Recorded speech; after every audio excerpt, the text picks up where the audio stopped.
شێخ مەقسوود گرەیەکی 13 ساڵەی سەردڵی سووریە فاشیستەکان بۆچی سووریەکان واز لە شێخ مەقسوود ناهێنن؟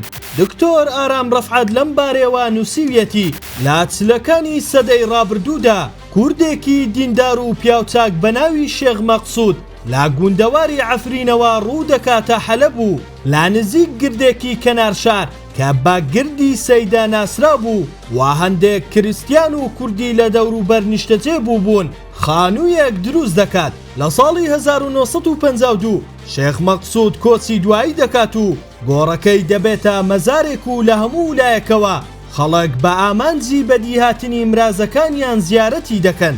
ساڵ دوای ساڵ گەڕەک گەورە دەبێت و دەبێتە بەشێک لە شاری حەلەب و شۆرەتی شێخ مەقسوود هەڵدەگرێت. پێشتر حەلەب وەک مەکینەیەکی تەحریب وا بووە، هەر کوردێکی ڕۆژئاوا ڕووی تێکرد بە ناسنامە کوردیەکەی دەهاڕی و زمان و کولتور و ناسنامەکەی لە ناو کوچە و کۆڵانەکانی ئەم شارەدا لەدەست دەچوو دەبوو بە عارەب.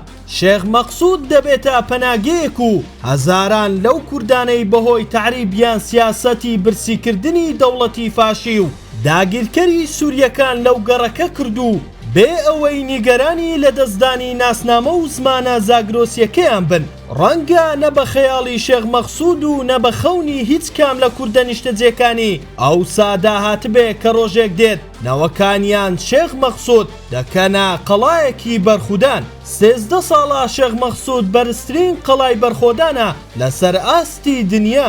ئەم ئەفسانەی بەرخۆدانە لە ئەیلول و ئابی 2012 دەست پێ دەکات. ئەوسا دانیشتوانی شێخ مەقسوود یەکینەکانی پاراستنی گەلیان پێکهێنا و گەڕەکەکەیان لە سوپای داگیرکەری سووریا پاک کردەوە. هاوکات لە دوای نەمانی ڕژێمی بەشار ئەسەد و هاتنە سەر دەسەڵاتی ئەحمەد شەڕع بەردەوام گروپ و سوپای نوێی سووریا هێرشیان بۆ سەر گەڕەکە کوردنشینەکانی حەلەب ئەنجام داوە. لە شەوی ڕابردووشەوە هێرشەکانی چڕ کردوتەوە و بە توندیش لەلایەن هەسەدەوە وەڵام دراوەتەوە. تۆ پێت وایە شەڕع بتوانێت شێخ مەقسوود لەژێر دەستی هەسەدا دەربهێنێت؟